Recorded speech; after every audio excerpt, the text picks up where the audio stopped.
All right, so you're probably wondering what I just got home with here. Let me do a little backstory real quick.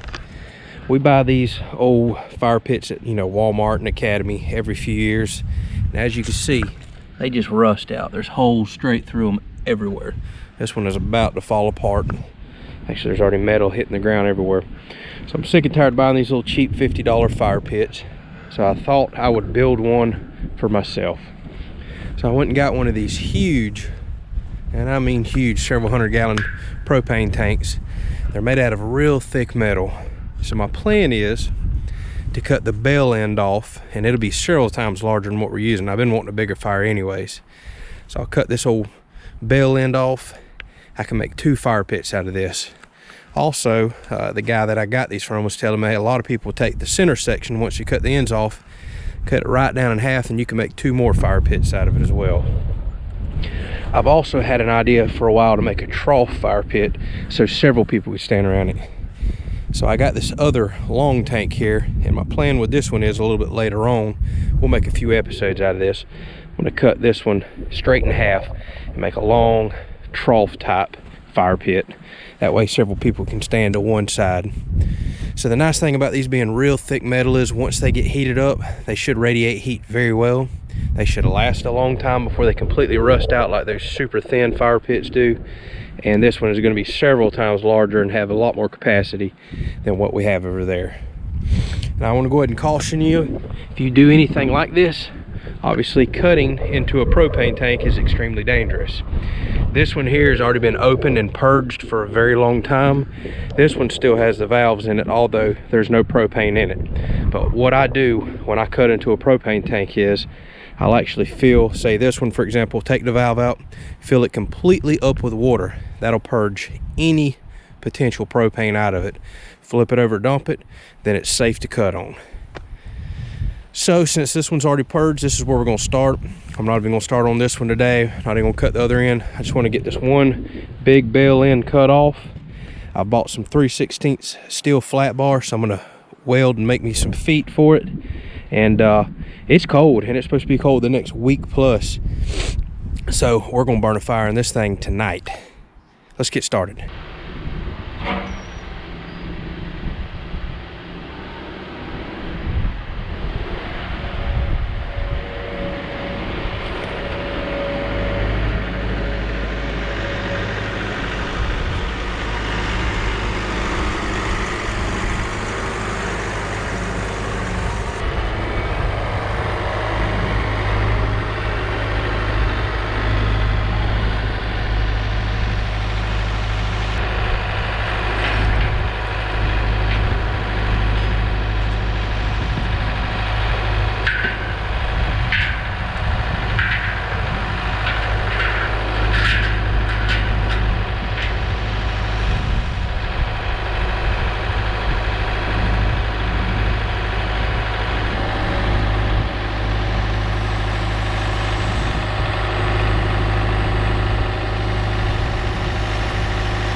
Holy moly, y'all. That metal was probably twice as thick as I was ever expecting. And of course it looks like I might have cut right through an old thick welded ring I didn't realize. But still, this metal, my goodness. Look at how thick this metal is. Way thicker than I was thinking. So I probably burnt through 6 cutoff wheels and 2 Sawzall blades. I can't say which one was honestly quicker. Toward the end it seemed like it worked better to kind of grind halfway through the cutoff wheel and then let my hand rest, use a different tool with the cutoff wheel, the Sawzall. So there it is. That's going to be my new fire pit. I need to get some feet on it now, and as you can see, it's a tremendous amount larger than this one. So I should be able to put a pile of firewood down in this, and it should last a long time, as thick as that metal is. So now I've still got one on the other end, and like I said, I can actually cut this in half, make 2 that'll just sit on the ground with no bottom. I tell you what, I'm taking donations for a plasma cutter. Boy, that would have been nice to have right here. I don't know how long that took, but it took a long time. Maybe a straight hour of cutting. I don't know, quite a bit longer than I was thinking. It would have probably taken just a couple minutes with a plasma cutter. So that's on my list at some point in the future, but got other priorities.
All right, instead of using that little bit of metal I bought that was just real thin flat bar, I went ahead and cut the feet off the bottom of that tank.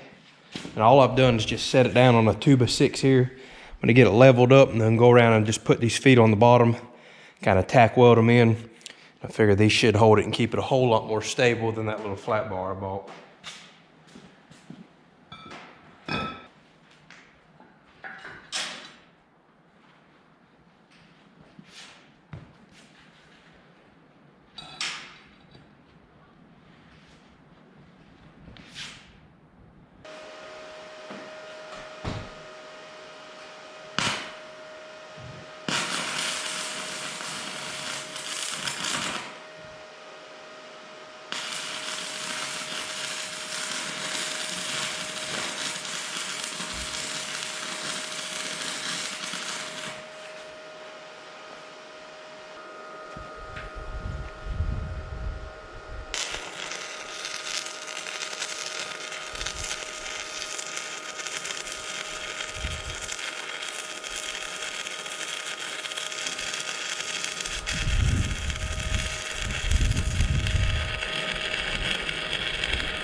All right, well here it is. Hopefully you can see it now that it's in the shade.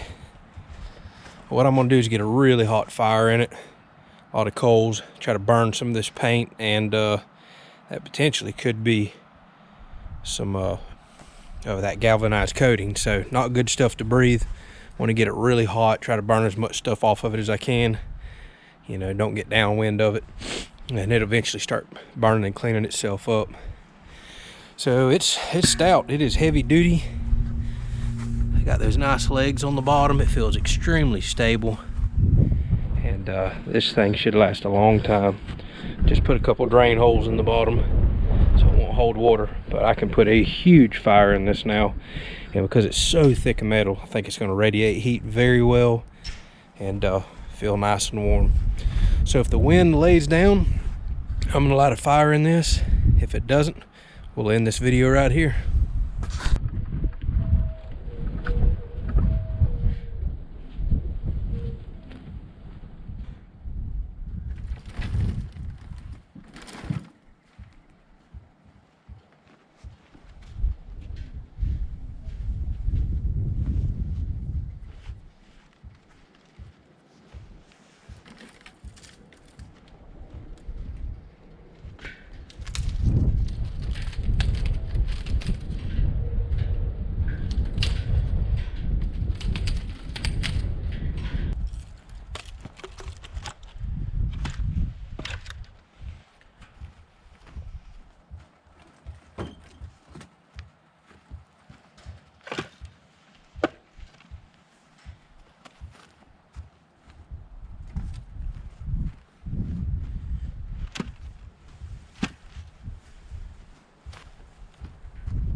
Oh, shoot. Yeah, did you ruin the shot too?